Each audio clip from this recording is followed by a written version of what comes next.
Hello guys, in this video I'm going to show you how you can hard reset Spark Tecno Spark 7P. It's very easy. I'm going to show you just 2 steps on how you can do it. Please subscribe this channel for more content. So first and foremost, what we can do, you first open your phone and go to settings. When you go to settings, you can check the model and scroll down where they say about the phone, system of the phone. Then you look for where there is reset phone.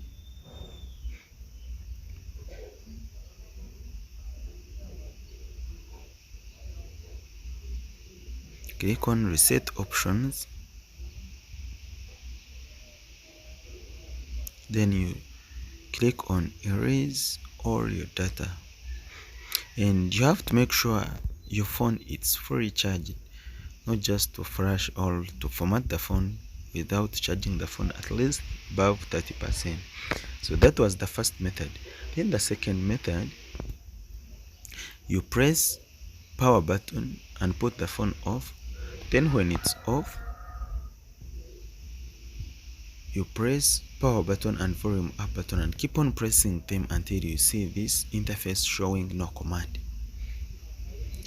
When you see this no command, then you press volume up and power button simultaneously as you release the buttons. Keep on pressing as you release.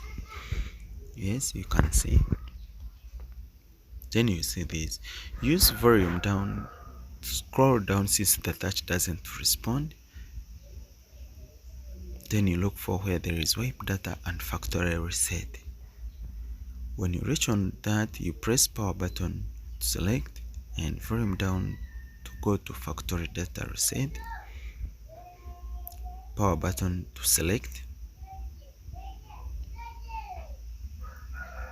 You can see it's now formatting very well.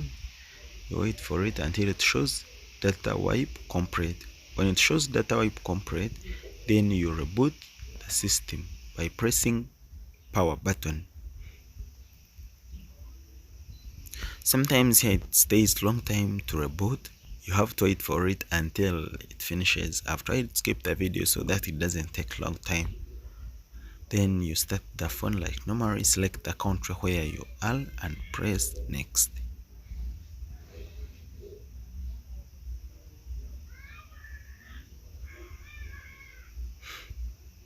Here you can skip some steps. For the Wi-Fi stuff, you can just skip. Accept terms and conditions of this phone. Google services you accept. For security settings, you can skip. Then you finish the setup wizard of this phone like normally. You can see the screen is popping up, show that it's fully formatted like how it should be. So thank you guys for watching. Please subscribe this channel for more content.